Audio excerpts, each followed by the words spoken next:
salto a daros las gracias a las tres por vuestra generosidad, por compartir con nosotras, por vuestro firme compromiso y sobre todo por ser inspiración. Una inspiración además que se ha repetido a lo largo de la jornada, que no solo es de vuestras vivencias, sino las vivencias de vuestras madres, de vuestras abuelas. Y yo creo que eso es importante que lo recordemos. Me parece bonito que estemos aquí reunidas personas, más de 40 personas, de más de 20 organizaciones diferentes, llegadas de diferentes partes. Hay gente aquí de ONGs de desarrollo, del movimiento feminista, del movimiento ecologista, y me viene una palabra que aprendí en Costa Rica, ¿no? de agruparnos, ¿no? Y es algo que realmente lo siento y os agradezco también por la riqueza de todas las intervenciones. Ahora lo que vamos a hacer es una mesa redonda que durará 1 hora, y lo que vamos a hacer es, primero voy a lanzar una pregunta y las tres irán dando sus aportaciones, ¿vale? Bueno, entonces la primera pregunta, el primer tema sería, bueno, pues el sistema nos ofrece una serie de medidas, de soluciones que muy inteligentemente han llamado soluciones basadas en la naturaleza. No sé si todo el mundo ha oído hablar de ello, ¿no? Y, por ejemplo, también los créditos de biodiversidad. Entonces me gustaría un poquito pues, que hablemos de este tema. Entonces, sobre esto serían, vamos a hablar como media hora, y dividiríamos en principio en 3 partes. Primero, ¿qué son las soluciones basadas en la naturaleza? ¿Qué son los créditos de biodiversidad? ¿Y qué repercusiones pueden tener estas políticas si finalmente se implementan a nivel global? Entonces, pues como quiera empezar. Es voluntaria. Muchas gracias, Íñigo, y también me uno a los agradecimientos por compartir este espacio. Creo que ha sido mutuamente inspirador, ¿no? Y que creo que todas hemos disfrutado, ¿no? Vamos al tema. Soluciones basadas en la naturaleza. ¡Qué gran idea! De hecho, fue un concepto que fue consolidado por la Unión Internacional de la Naturaleza, si no me equivoco, hacia 2016, y se planteó como aquellas soluciones que consistirían en medidas, en procesos, en mecanismos que, siguiendo, ¿no?, los procesos de la naturaleza, podrían ayudar a la humanidad a afrontar los desafíos que, como hemos visto a lo largo del día de hoy, pues, estamos enfrentando. Sin embargo, este concepto, que fue formulado en un inicio como posiblemente inspirador, ¿no?, para reconciliarnos con la naturaleza, para restablecer esa unión armónica con la naturaleza, fue cooptado, ¿no?, por los mismos poderes fácticos hegemónicos de reproducción del capital. Y ahí es como el concepto de soluciones basadas por la naturaleza, mal utilizado, ¿no?, ha sido considerado como una reapropiación, una nueva colonización de la naturaleza, de sus recursos, de sus elementos, ¿no? Y otra vez vemos cómo se procede a una capitalización, mercantilización de la naturaleza. ¿Y eso por qué? Pues bueno, en esa emergencia que hemos dicho global, sobre todo, ¿no?, de pérdida de biodiversidad, pero fundamentalmente por el calentamiento global, los impactos del cambio climático, se ha desarrollado una serie de narrativas discursivas basadas en la evidencia que la naturaleza no solamente representa más de la mitad del Producto Interior Bruto, sino que también es capaz de absorber más del 30% de las emisiones de gases de efecto invernadero. Qué gran idea, qué gran solución para el mercado. No tenemos que reducir, sino simplemente compensar, internalizar aquellas externalidades que estamos produciendo y, por lo tanto, blanquear, ¿no?, nuestras responsabilidades, desplazando nuevamente, ¿no?, el peso de la carga de las soluciones, de las falsas soluciones, pues a aquellos territorios que llamamos de sacrificio. ¿Por qué? Porque si aplicamos las soluciones basadas en la naturaleza para compensar las emisiones de gases de efecto invernadero, eso quiere decir, en términos simples, llanos y simples, la reforestación. La realidad es que no tenemos suficiente suelo en los países industrializados para generar esta reforestación, y eso va a tener unos riesgos muy peligrosos que no voy a avanzar porque mis compañeras seguramente lo van a abordar, pero que generalmente van a ser otra vez los territorios del sur global los que van a verse expuestos, ¿no?, a esas soluciones basadas en la naturaleza que, bueno, se han utilizado pues, al servicio del capital otra vez. Pasamos a la siguiente. Vamos muy bien de tiempo.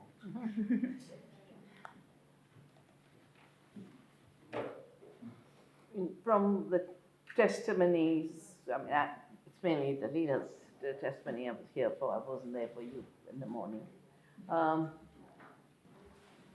You know, we've been talking about the earth is life. Nature is life. And the reason I've never agreed to the term nature-based as if it's something new is because it's hiding the fact that every industrial process is nature-based. All of that iron coming out of that iron factory that has displaced the leaders' community is nature-based. It's not according to nature's laws, but it is using nature as raw material. Base means using raw material. When I entered and saw this house, you know, one of my big studies commissioned by the government of India was to look at the impact of mining in my valley, which is why I came back home in 1982. The corners of the buildings are made of limestone, if you notice. And you know, limestone, as you see, has cavities in it, you know. The water dissolves, and it's basically, limestone is nature's aquifer. It holds the water. But every time you see cement, it is mined limestone. And that is the study we had done. And we showed, in effect, that the economy that the limestone in nature supported was hundreds of times bigger than the economy of extraction of limestone as raw material. So nature-based hides the fact that every capitalist industrial process uses more and more and more resources and hides them. And now they're trying to talk about nature-based. So it's bad vocabulary, it's just bad English. You know, it doesn't communicate the whole thing. And partly because first we had currencies of life. The river, your river has a current. That's the currency. Food is a currency. Food is a very heavy currency. Yeah? But the word currency was turned into money again by Locke, who created the justification for enclosures of the commons and private property. He talked first of money as a currency. Currency then became capital. Capital then became finance during the process of globalization. And finance can mutate many times over. We saw it in the 2008 crisis, which particularly hit Southern Europe, Greece, Italy, Spain, Portugal. And biodiversity credits are basically a justification to destroy the richest biodiversity areas for a town, an airport, a highway, whatever people are resisting, and give license to destroy biodiversity rich areas, create a credit, and pretend that you can do something else somewhere else and treat it as equal. So it's equating unequal things. A eucalyptus plantation is not a rainforest. It doesn't have any of the benefits. In fact, I've done studies on eucalyptus and how it has totally destroyed entire ecosystem.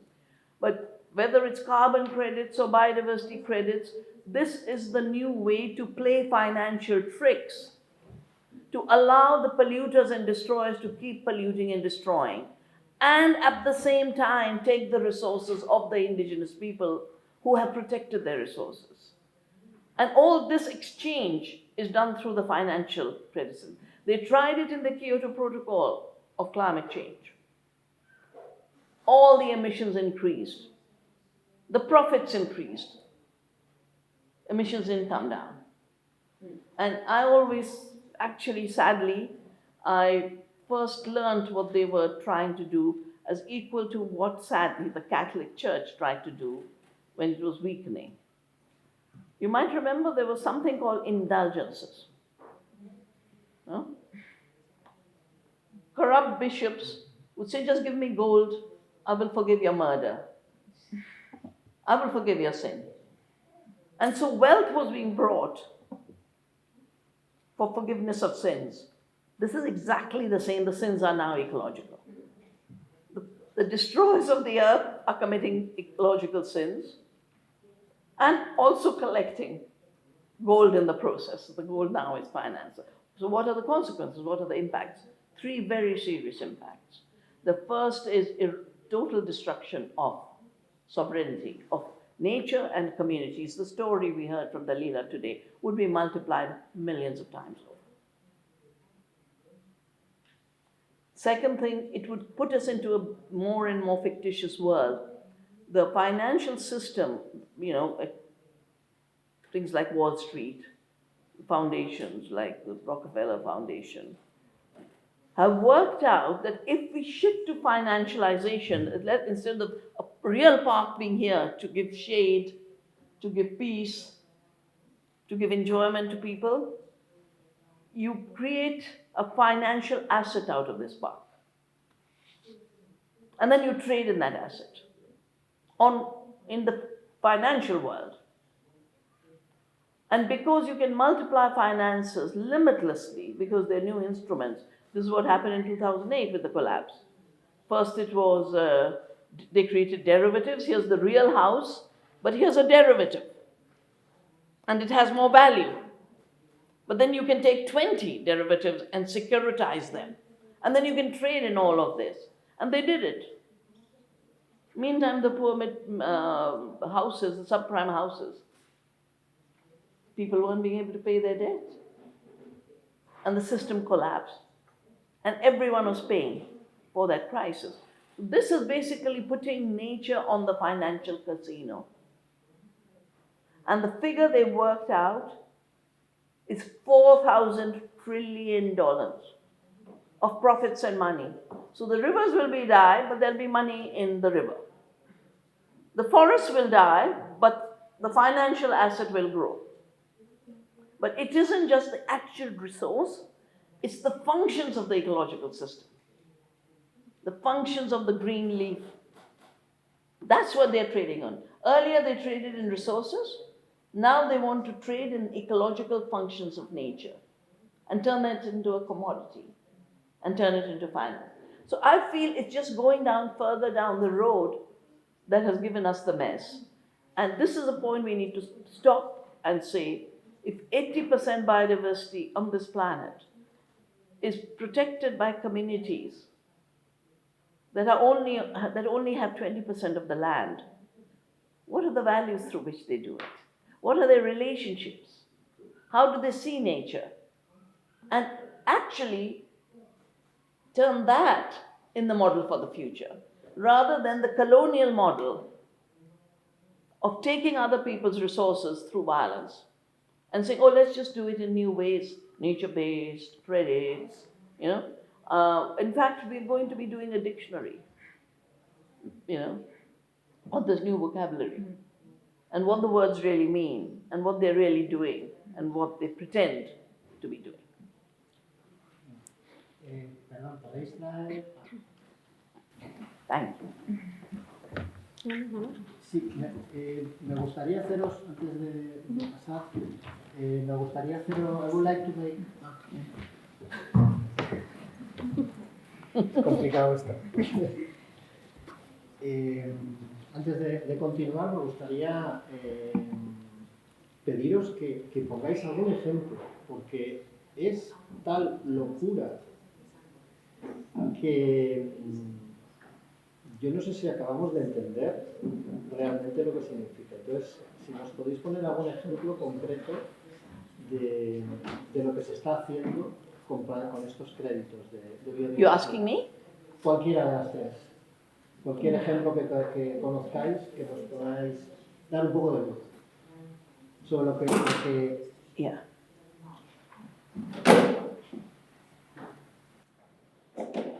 Actually, sadly, this was started in England first, and by an Indian who calls himself, he doesn't call himself an ecological economist, he calls himself an environmental economist. Das Gupta is his name. And he did a fact report, it's that big, on biodiversity. But then he didn't turn to the indigenous people to understand how do they protect biodiversity. He turns to his own discipline of money making to find new ways of making money. And so he worked out through the dominant economic system, how is it that you can create new instruments that he thinks indirectly will eventually protect biodiversity. So, for example, there are two vocabularies he's developed. One is natural capital, the other is human capital. But I'll give you an example of both. Now, the natural capital, if there's an area which is a wetland and it gets flamingos, but now a big private airport wants that land, biodiversity credit is they will get that land and they don't even have to try and do something for the flamingos because it's all converted into finance. So the flamingo land is reduced to some kind of money, and then they must do something somewhere else to generate an equivalent amount of money in biodiversity. So they could plant eucalyptus. They can do what they want to, but because it's all so fictitious, they can equate anything to anything and get the clearance. Yeah?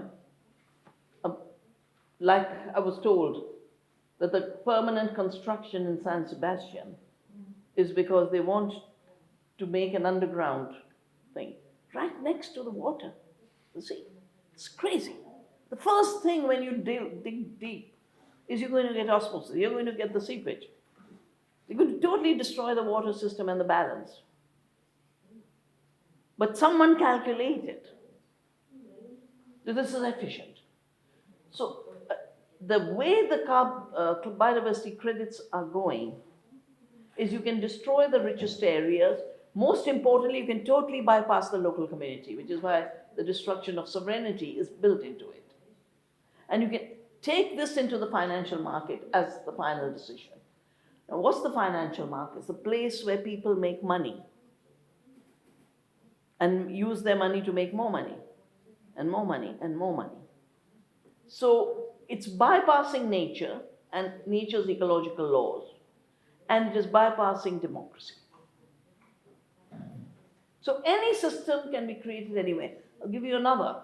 And sadly, a lot of this is being done in the name of conservation. Because if you do the wrong things, nature-based, biodiversity credits, the big fight going on in Africa, because they wanted to displace the tall people, the nomads, Masai. Maasai. They wanted to displace the Maasai I think it's in Tanzania. They protected that ecosystem. They want to displace the Maasai and now turn that ecosystem into a resort, nature-based tourism. You know? And there's violence. They're killing people. They're destroying people. And of course the conservation groups are involved in it, saying, oh, this will protect nature.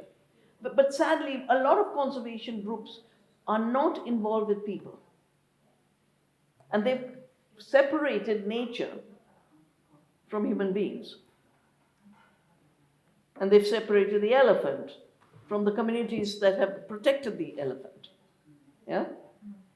So they've turned the protectors into the enemies and turned the destroyers into the protectors.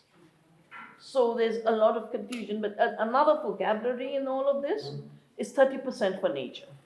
And I'm very critical for this, to say all of the earth is for the earth.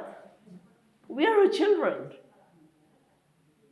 As Gandhi said, the earth has enough for everyone's needs, but not for a few people's greed. So it's 100% for the earth and 100% for all beings who need the gifts of the earth. To say 30% for nature, you know what they're doing in these programs? They're driving out fishermen, artisanal fishermen, from their homes to hand over to trawl fishing or to create resorts. They're driving out, like the Maasai, to create tourism. They are driving out peasants from areas that have been protected to then create very artificial nature-based systems where, as you will see in the climate debate, and I'm sure there'll be more talk of this, where you can count anything as climate positive, even while it's destroying the earth and the climate system. So it's I would just call it's the new trick of the greed economy to take what remains in the hands of indigenous people and pretend they are the protectors. But they are the polluters. That's why I was happy to take a photograph. Stop the pollution. We need to start identifying the agents who cause harm and people, the women, the indigenous people, who have protected in our region.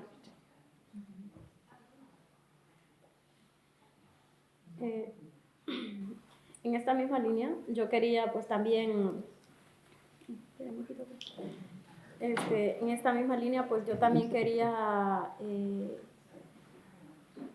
traer a la mesa un poco pues también de lo mismo que nosotros, desde la desconstrucción de lo que comemos, lo que consumimos, lo que vestimos, estamos intentando cambiar el día a día. Ellos también pueden ponerle la etiqueta y hacerla de forma masiva a todo, ¿no? O sea, poner eco a todo y ahí van a ir eco destruyendo, eco extrayendo y eco plantando de forma masiva monocultivos y dañando nuestros suelos para darle abasto de forma mercantil, o sea, mercantilizar las formas en las que nosotros hemos buscado para ayudar a la madre naturaleza, ¿no? Para reducir el impacto que también creamos. Entonces, ¿de qué sirve que vayan a tener una etiqueta de un producto ecológico si lo que van a empezar es a hacer un monocultivo masivo? Entonces, solo por la etiqueta, ¿por qué?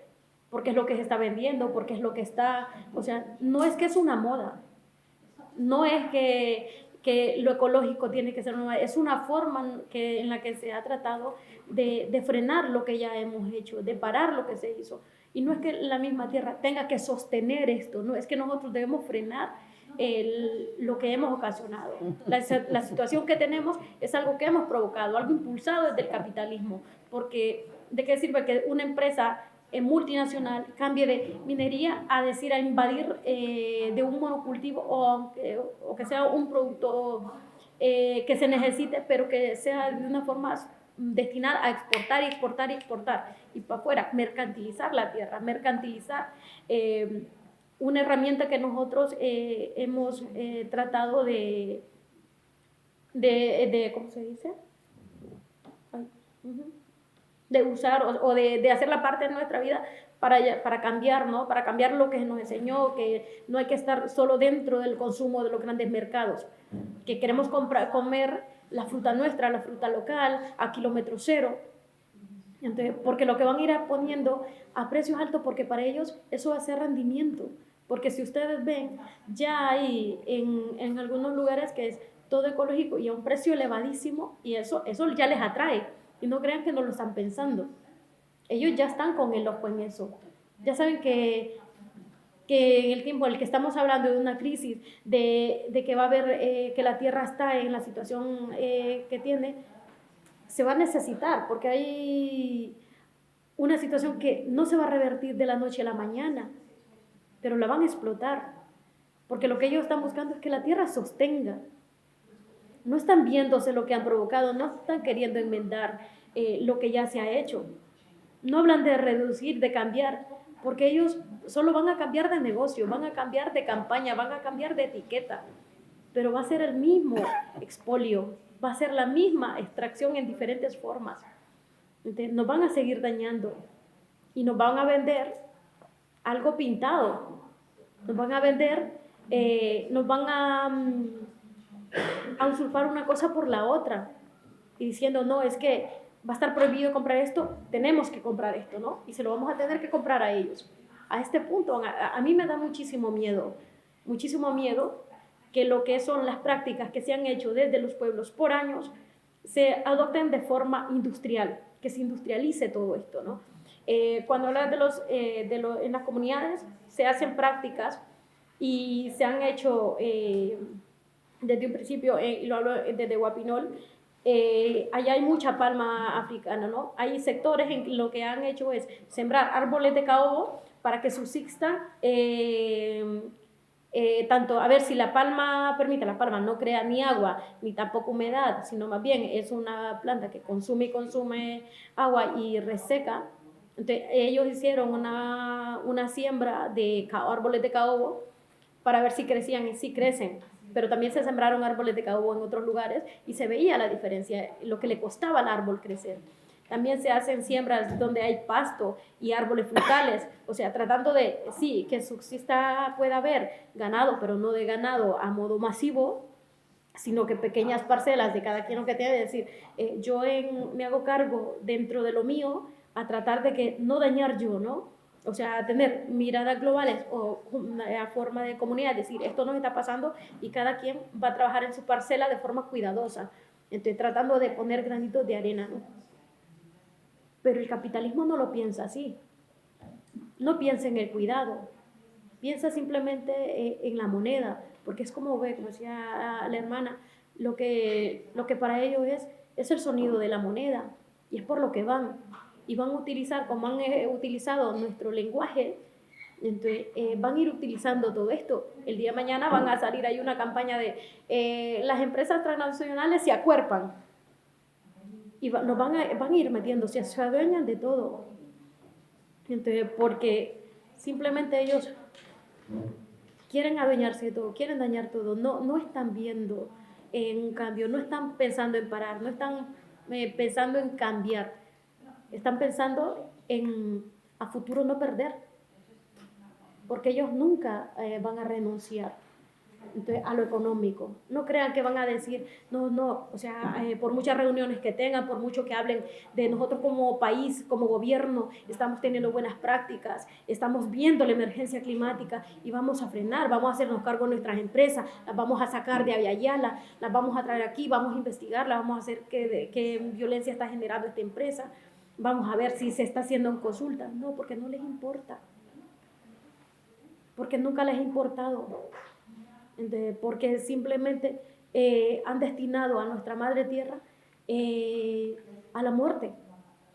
Entonces, y nos han destinado a nosotros a ser víctimas del mismo sistema, a necesitarlo todo, a consumirlo todo. Es que cuando menos acuerdas es que hasta los mismos anuncios te lo repiten tantas veces que de repente te dicen, oh, lo quiero. O sea, es que nos llevan a un punto en el que ni nos damos cuenta en el momento, vamos a estar comprando en el Mercadona un huevo cocido ya sin cáscara, sino que envuelto, porque está, y parece una chorrada, pero nos están vendiendo ya hasta el huevo en Mercadona, fuera del cascarón, metido en un plástico.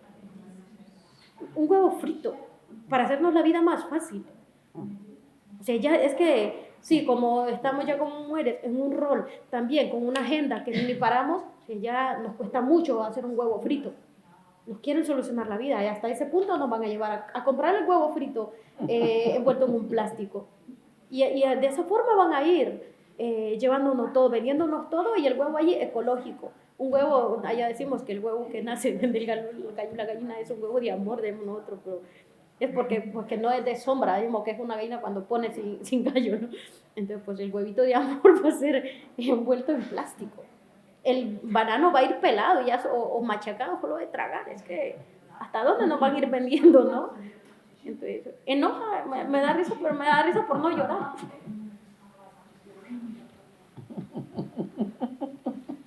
Gracias.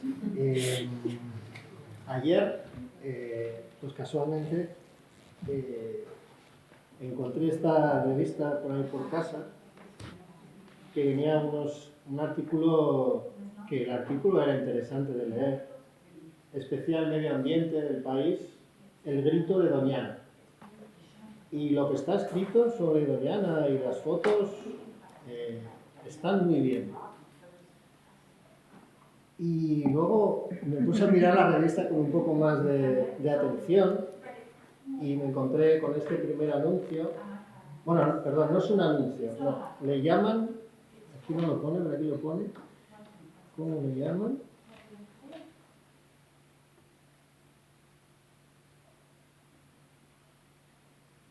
Creado para acción.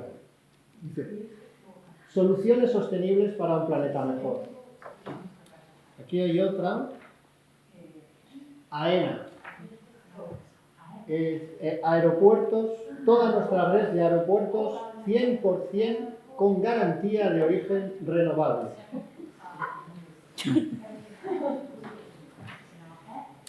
Aquí tenemos otro.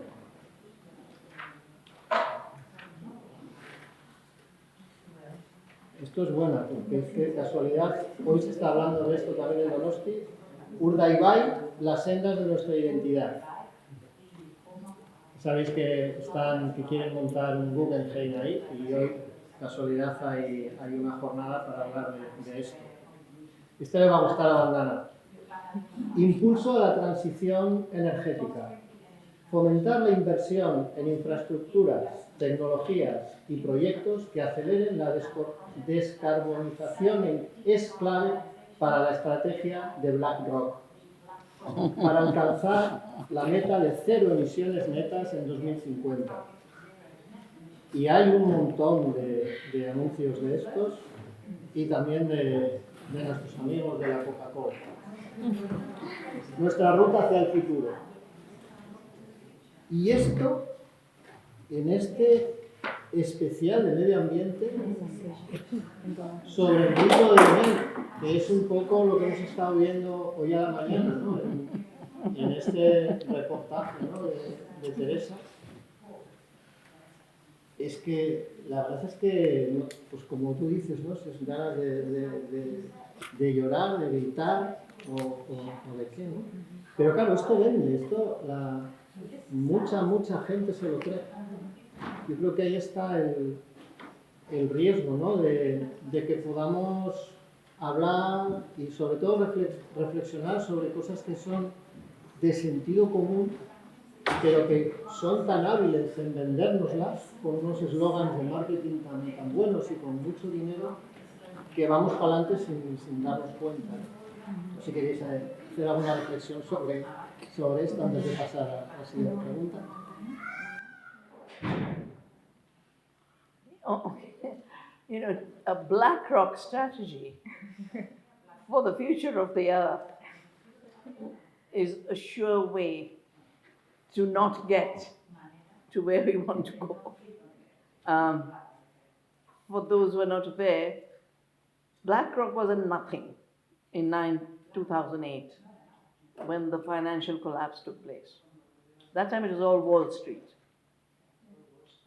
After that, BlackRock started to take over, and BlackRock and Vanguard and State Street are financial asset management firms. That's all they do. And they're private. So you have no idea. You know, they have to declare nothing. But they're giving direction to the world. So I wrote the book Oneness versus 1%, where I realized that Bayer, Monsanto, Coca-Cola, McDonald's, they're all owned 70% by these people. Now they're taking over houses. I mean, I realize the reason people who owned homes till 5 years ago are on the streets in the United States and in Canada is because homes, you know, family homes are being appropriated by the BlackRocks. So I think all of us need to be very, very aware of the kind of power they're exercising with no permission from anybody, not the earth, not communities, not nations, no parliament, nobody. They've become more than national governments. And the other vocabulary that is so misleading from there is the language of decarbonization. Because this whole park is full of carbon, except that it's living carbon. It's not fossil carbon. Life is carbon, but life is living carbon, which grows, recycles. This is what life is. Fossil carbon is what the earth fossilized over 600 million years, and it should be left underground. It was never supposed to be taken out. But in 200 years, it's being mined and drilled and fracked, and the entire economic base has become of fossil carbon, including agriculture, which is based on fossil chemicals. Most people don't know that the chemicals in farming are fossil chemicals. All the plastic is fossil, you know, it's a petrochemical. And you know, when you were talking about the egg in plastic, my son, when he studied, used to get his support by working in a cafeteria. And we were traveling together, and I went to help myself to a scrambled egg. And he said, "Don't touch it, Mama, it's not egg." And then he described how it comes in big cartons and big plastic. And it's just liquid. And you pour it out, and then it becomes egg. You know? And this is what is being sold everywhere. So the next step, you know, big money is looking for food as the next step. 30 years ago, they looked at seed. Now they want to also have your food. That's why the push for fake food. And that's why the defense of real food is so important. So there's dead carbon and real carbon, and we're trying to make it look. The word decarbonization is basically saying kill life. Destroy the earth. Destroy her processes. And that's why we must celebrate living carbon. And part of what we have to do is bring forward all the multiplicities of our languages as the way to challenge this new monoculture of a false language. Yeah? So like Amalura, you know, is your way of talking, but I've done a dictionary of economic terms on all the doublespeak in the dominant system. We need to write a new dictionary on the fake environmental terms. It's done for an Italian press. I can, you know, if anyone's interested here, I can tell them to give permission. But I think we need to start, first of all, where our words are being appropriated, reclaim them, defend them. And wherever new fake vocabulary is being created, we should just tell ourselves that through multiplicity, because no one language will be able to speak the authenticity, but all are different languages. And one of the things I've learned is, like when we were fighting against land grab in India, every community was fighting. Every indigenous community was fighting against a mine. It could be bauxite, it could be iron, it could be cement, it could be coal. And we just suggested to them, let us have your protest on the same day. You're all protesting. But the minute you do it on the same day, the resonance is much higher. It becomes a national process. And I think we can and should work towards international processes that become voices of the earth, in this time, because it's so sad to see an absolute taking down of our imagination and saying, we feed you, we force feed you fake food, and we'll force feed you fake thinking. So you can't think anymore. And both our bodies and minds, your first phrase was the body. But the bodies of the earth and the mind of the earth and our bodies and we cannot afford to have them turn into the next mind.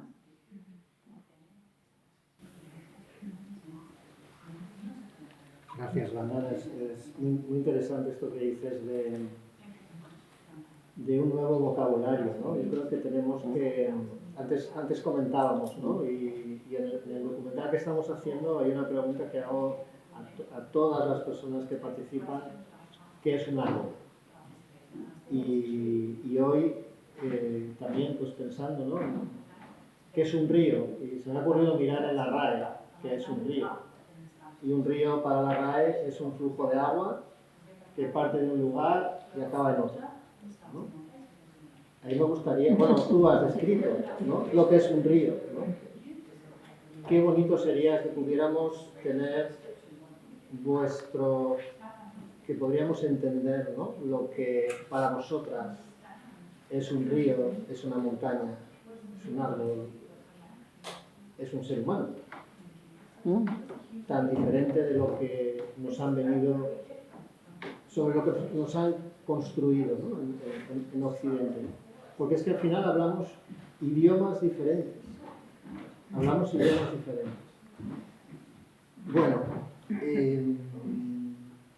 Susana, tú, creo que estuviste en la última cumbre del clima en Dubái. Y bueno, salió bastante en la prensa, y dependiendo de lo que leyeras, a quién escucharas y el momento, parecía que era un desastre o que era una maravilla, se encontraban soluciones. Entonces me gustaría que compartieras un poco con nosotras las reflexiones de esta cumbre, que ha sido la 28, que parece que llevamos hablando de crisis climática aquí como 8 o 10 años, pero llevamos 28 cumbres. Y muchos años antes se viene claramente sabiendo los científicos y científicas que estábamos en crisis. Bueno, la verdad es que el sentimiento fue bastante contradictorio, ¿no? Porque yo iba con un grupo de mujeres, ¿no?, con la voluntad de poder incidir, ¿no? Pero cuando te encuentras en estas grandes conferencias, ¿no?, es como te encuentras invisibilizada en medio de la multitud, y en un espacio como el que fue esta vez la COP28 en Dubái, un gran espacio lleno de cemento, con millones de personas, miles de personas, hablando desde diferentes posiciones, ¿no?, cuando todos tenemos un punto en común, ¿no?, que es proteger la naturaleza. Yo estuve participando en un side event para hablar de los derechos de la naturaleza en el pabellón de la naturaleza de la IUCN, de la Unión Internacional de Conservación para la Naturaleza, esta organización que empezó o perfeccionó el concepto de soluciones basadas en la naturaleza. Y me quedé muy preocupada porque esas narrativas, esos nuevos vocabularios, ¿no?, están defendidos por personas que se dedican a la defensa ambiental, y me quedé muy preocupada, ¿no?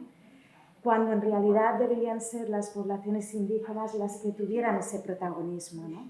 Si realmente creemos que la naturaleza nos va a cuidar, nos va a salvar, es justo, es de justicia que demos la voz a esas personas que realmente saben desde años cómo la han cuidado, cómo la están cuidando.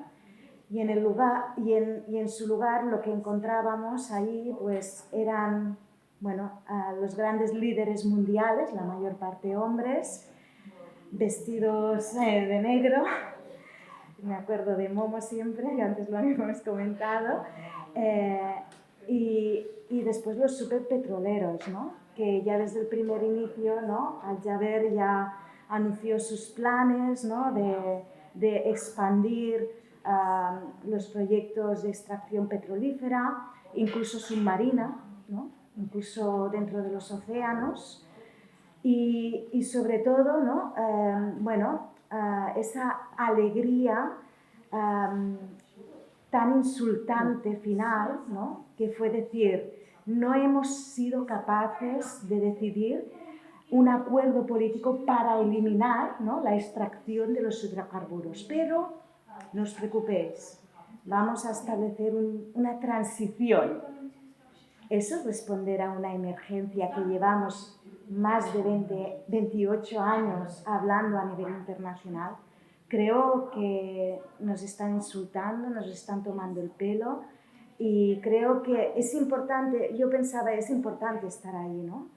Es importante contrarrestar estos movimientos, ¿no? Desde los territorios, desde nuestras posiciones, ¿no? Y no dejarnos engañar con esas falsedades, ¿no?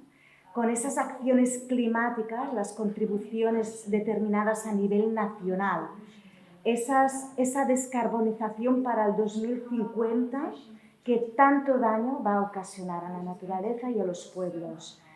Porque no pretenden, y no nos engañemos, no pretenden ni reducir las emisiones, ni quieren, ni tienen la mínima voluntad de cambiar el sistema.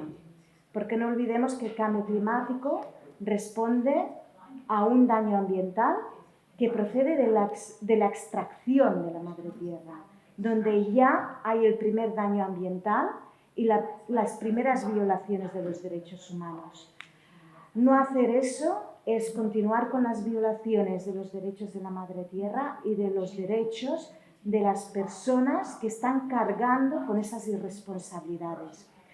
Se está con la acción climática y con estos anuncios que vemos, ¿no?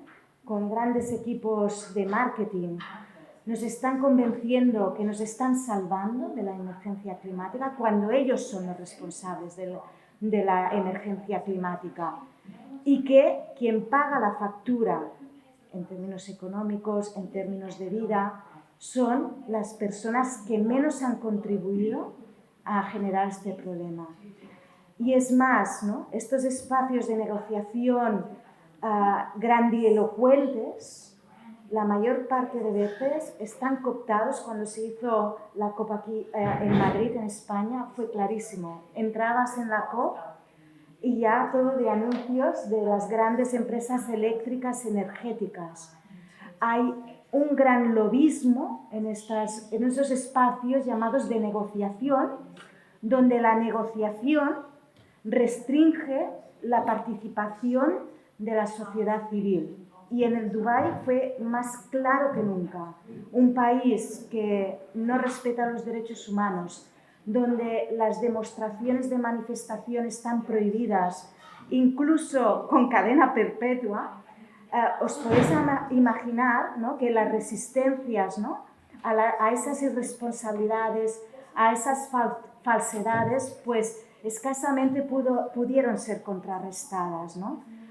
Hubo manifestaciones dentro de la zona azul en determinados espacios, pero después no puedes entrar en los espacios muchas veces cerrados de negociación, donde están decidiendo cuestiones fundamentales para la naturaleza y la humanidad. ¿Por qué no podemos entrar? ¿Por qué no podemos negociar cuando ellos están ahí? Porque deben responder al llamado de la legitimidad democrática. Ellos nos deben protección, ellos nos deben responsabilidad, pero ellos, y lo digo en masculino, por el inglés, ellos no lo hacen. Cada vez los espacios de participación ciudadana son cada vez más inaccesibles, más restringidos y la participación ciudadana cada vez está más estigmatizada, más criminalizada. En los Estados Unidos incluso se está llamando el fenómeno SLAPP, ¿no? De perseguir cualquier intento de contrarrestar las posiciones gubernamentales mediante la participación pública, ¿no? De nuevo, ¿no? Como he dicho esta mañana, estamos en un proceso muy preocupante de deshumanización, pero también de desnaturalización. Y evidentemente tenemos nuestra responsabilidad, pero también una responsabilidad que hemos dejado en manos de personas que ni mucho menos no nos representan ni representan a la naturaleza. Gracias. En la COP hubo también una representación de los pueblos originarios y yo la verdad es que en la prensa aquí no escuché. Entonces, ya que teníamos aquí a Dalila, le había pedido a ver si sería tan gentil de leer el discurso que dio allí Mayo Andrade. No sé si lo tienes o te lo doy. Y luego complementas con lo que consideres. La verdad es que la leí y ¿me escucho? ¿No? El mío.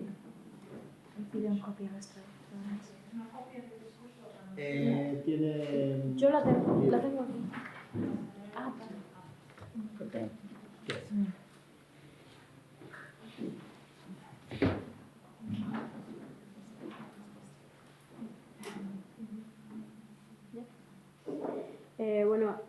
Quería decir que cuando lo leí me llevó muchísimo, me movió mucho, yo no lo había leído y la verdad es que es un privilegio repetir las palabras de ella.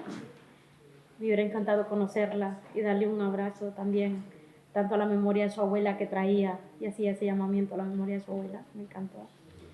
Y dice así: mi nombre es Majo Andrade Cerda, soy del pueblo indígena Chicwa, no sé si menciono mal, de Serena, el Ecuador. Reciban un saludo de los pueblos indígenas que cohabitamos las 7 regiones socioculturales del mundo.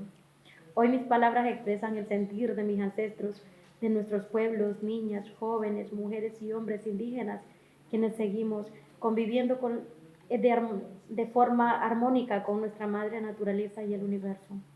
Hoy también soy la voz de mi abuela, quien me enseñó la sabiduría de nuestra cultura y de la madre naturaleza. Junto a ella aprendí que el vuelo agitado de los yuyu, pishkush, significa que una lluvia torrencial se acerca. Estas son aves que dan señales de clima, a las que nosotras interpretamos como señales de alertas tempranas que nos permiten adaptarnos al cambio climático.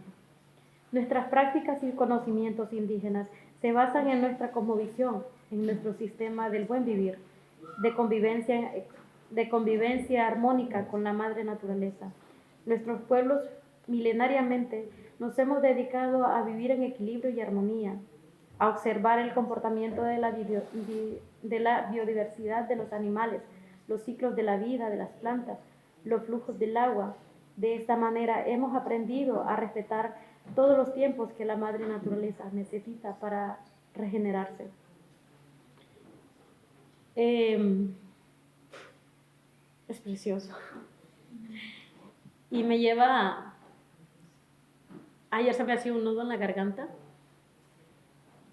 de la forma en que honra a esas abuelas, a esas voces que han hecho que a pesar de todo nosotras sigamos transmitiéndole tanto a nuestra generación, a nuestros hijos, a los espacios en los que estamos, desde esa conexión ancestral que nos enseñó. Es un privilegio para quienes somos las nietas de esas abuelas haber escuchado los consejos, haber escuchado las reflexiones. Yo leo sus palabras y me llevo a un recuerdo con 11 años, cuando nosotros desde Guapinol, desde la casa de mis abuelos, había que cruzar una parcela de maíz para llegar al río. Y un caracolito, bajamos un caracolito, que un caracol es pues, un caracolito así para abajo, de tierra y piedra, que mi abuelo hacía porque decía, las vacas no suben arriba, ¿no?, a comerse el maíz, entonces eso era para bajar, porque la vaca no podía dar todas las caracoleadas que nosotros sí. Pues me acuerdo bajar con ella cuando iba a lavar los trapitos de la cocina, o jalar agua del pocito, los ojitos de agua, que es lo que les decía cuando hablaba, que un ojito de agua pues es el nacimiento del agua a la orilla, al lado, abrazada a los lados de las raíces de un higuero, al lado de los higueros donde hay más humedad y es donde hay señal, donde medio rascas y miras que hay humedad y empiezas, ¿no?, a hacer el huequito y de repente empieza a brotar toda aquella agua.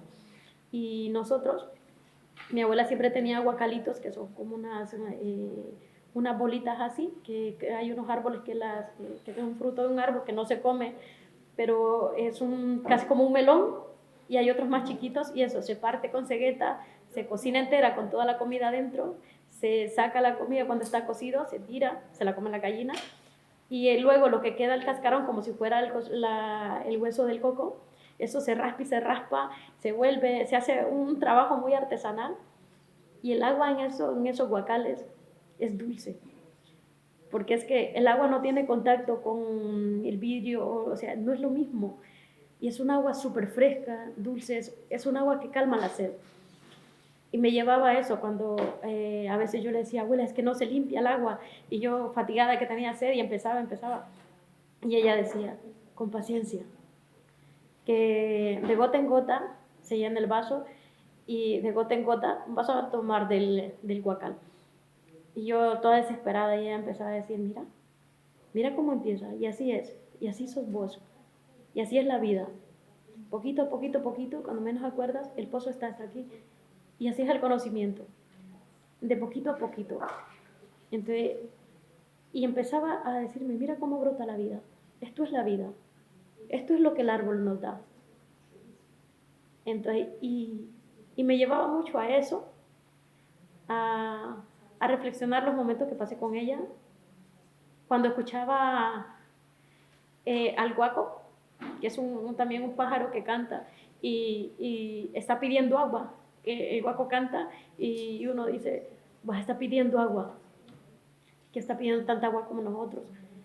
Entonces cuando empezaban los vientos, decía, va a llover, pero bueno, la lluvia viene por el cerro todavía. Y yo no miraba ni una nube. Y yo decía, mi abuela es bruja. Y de repente ya, en menos de una hora, ya estaba todo el nubarrón encima y corriendo a recoger la ropa. Y ella decía, venga, que es para hoy. Si no, la vamos a relavar mañana. Y era como, y a veces era que hay lluvia, que a veces de repente aquella charcazo. Yo me quejaba de aquella charcadera y me decía, deja que las aguas también necesitan agua. Las plantas necesitan agua. Entonces era como, yo decía que si nosotros buscábamos el agua de esa forma, me dice, vos imagínate la planta que solo está esperando que caiga. Entonces, o cuando apodamos un árbol, mi abuela a veces, yo no sabía por qué andaba a veces entre los jardines, y yo le decía, usted tiene una maña, le decía yo así, una costumbre, de que mi abuela hacía. Y yo, ¿qué? ¿Y qué es lo que dice? Dice que no es con vos, es con la planta. Porque ella le explicaba a la plantita de chile, del arbolito de pimientos, que le iba a cortar unos chiles, porque los necesitaba.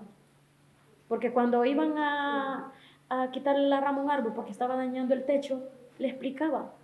Entonces ella me decía, nadie tiene derecho de venir y arrancarte un brazo sin decirte. Entonces él también Al árbol hay que decirle qué pasa.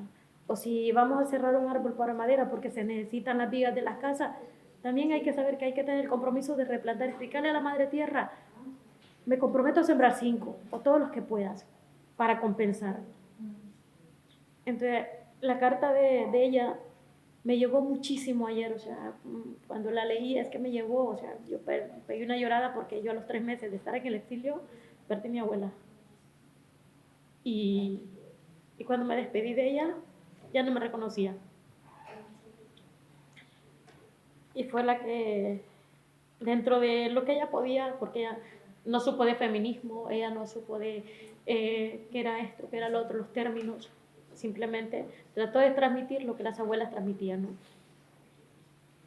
Y ella cuando a veces se quejaban de mí porque yo era muy desobediente en muchas cosas, y me decía, no es que es malo ser desobediente, si vos sabes que estás defendiendo lo que vos crees. Entonces, al igual que mi padre, o sea, yo agradezco muchísimo la forma en que me han hecho ver mi rebeldía, porque mi papi decía que si algo yo estaba 100% segura de lo que estaba defendiendo, lo que estaba debatiendo, se lo debatiera él también, que no tuviera miedo. Me dice, defiéndalo. Entonces, porque no es malo ser rebelde, ¿a dónde diriges tu rebeldía? ¿De qué forma lo llevas, no? Y a mí, el que mi abuela a su manera haya alimentado mi rebeldía y me haya transmitido todo lo que ella pudo, es algo que no tiene precio. O sea, la memoria de mi abuela, los cuentos, sus historias, sus defensas, su vida, porque ella me decía, no repitas mis tropiezos, no repitas mis tropiezos. Y muchas veces con los ojos, y no me hablaba de los tropiezos de ella, o sea, pocas veces hablaba, porque me decía que teníamos voz, que el silencio no era bueno, que el nudo en la garganta no era bueno dejarlo ahí. Entonces, y por eso también una de las cosas que yo hago dentro de todo, hay una amiga que me dijo que su abuela le había enseñado de que cuando ella tenía o adentro, que era como muy desconfiado, muy cerrada para ella, hacía huequitos en la tierra y le contaba a la tierra lo que tenía y lo aterraba. Pues yo en Basoa significa bosque, en la casa en la que vivo es un bosque hermoso.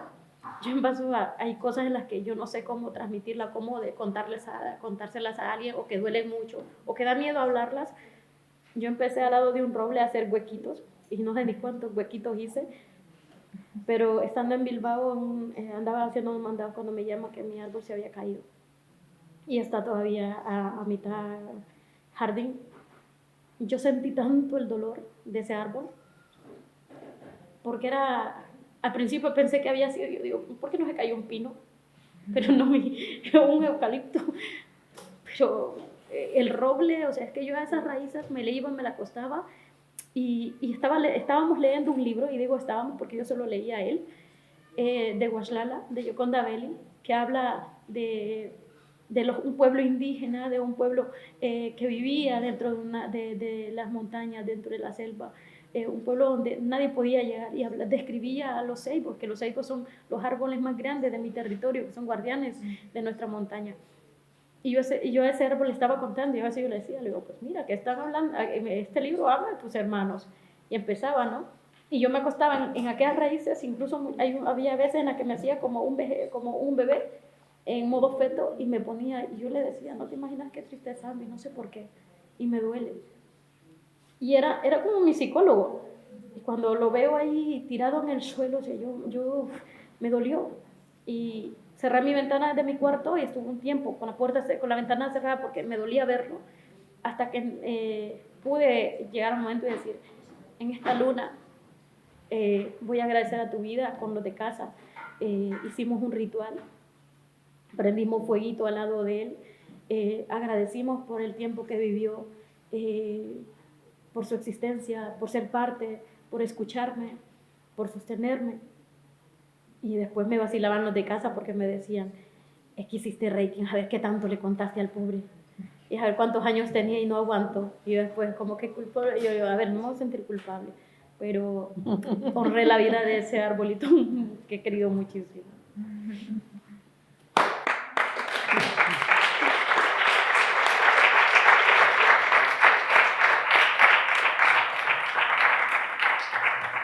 Tengo una pregunta necesitaba aplaudirte a ti y a tu abuela. Y seguramente muchas personas que escuchen pues este tipo de testimonios pueden pensar, bueno, esta gente está loca o son todos los atrasados. Yo te estaba escuchando y estaba sintiendo verdaderamente el amor, la compasión y sobre todo el respeto. Y yo creo que tenemos que recuperar, ¿no? Esa relación y ese respeto. No podemos cuidar algo si no lo respetamos. Puede quedar bien la palabra, podemos comprar algo que respete, que nos diga, pero si realmente no lo sentimos dentro, no vamos a hacerlo. Y yo creo que ahí es donde tenemos que hacer ese trabajo interior, ¿no? Todas las personas. Te pediría, Vandana, para cerrar,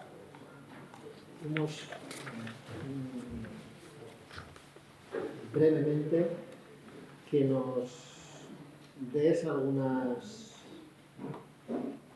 claves, algunas ideas a nivel personal, a nivel también de qué podemos hacer a nivel personal, qué podemos hacer desde nuestras organizaciones. Yo recuerdo cuando estuve la primera vez ahí en la granja, en Afgania, en uno de los cursos, una de las cosas que decías era que plantar, aunque sea en un tiesto, una pequeña planta de alimento, que eso era hacer revolución. Y existen muchas otras cosas. Yo a día de hoy tengo 3 jardineras con las cegas en casa y sí me gustaría que para cerrar nos des algunas pautas, algunas ideas.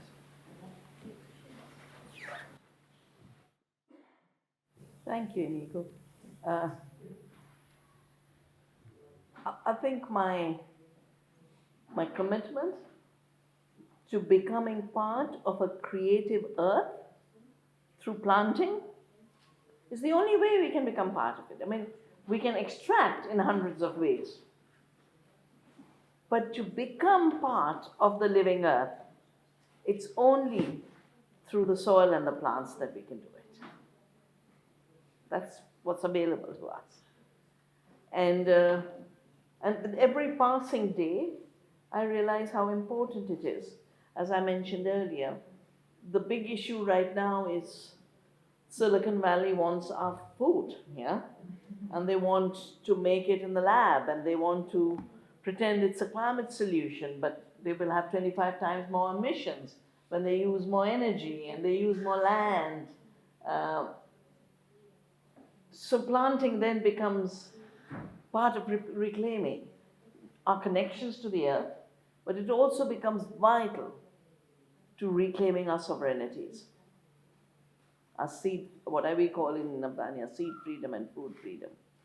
And if you think of the two trends of the last few years, 30 years of corporate globalization, and I would think about 10 years of financialization, then through that planting, through growing a garden, planting a seed, you're basically shifting the direction of the future and moving from corporate globalization and handing power to corporations to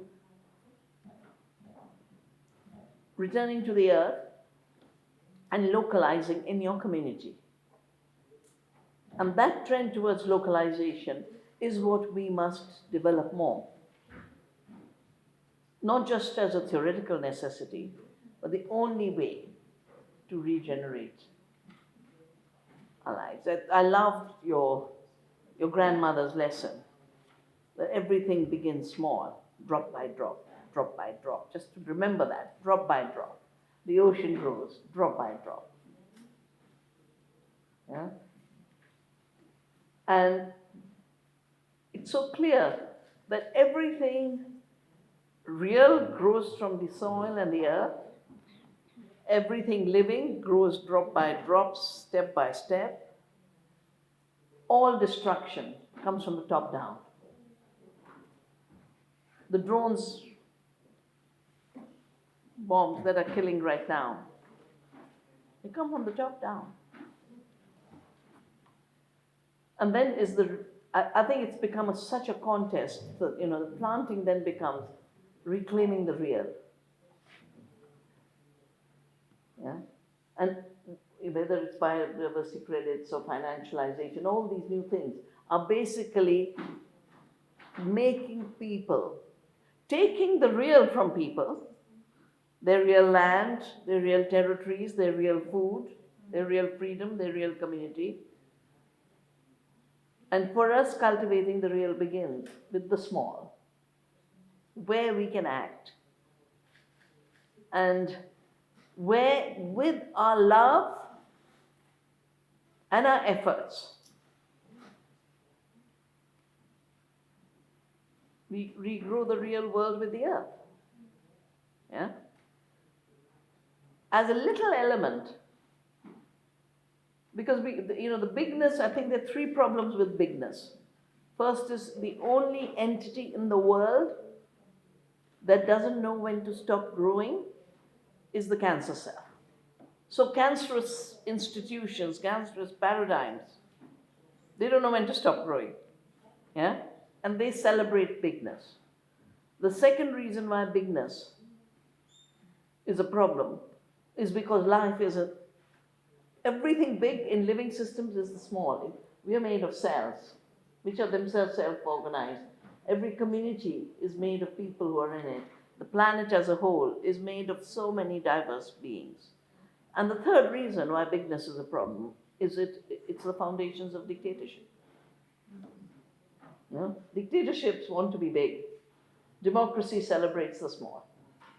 And that's why celebrating Earth democracy then basically becomes a work of taking that little seed, of planting that little plant, but constantly remembering that we are in service of the earth.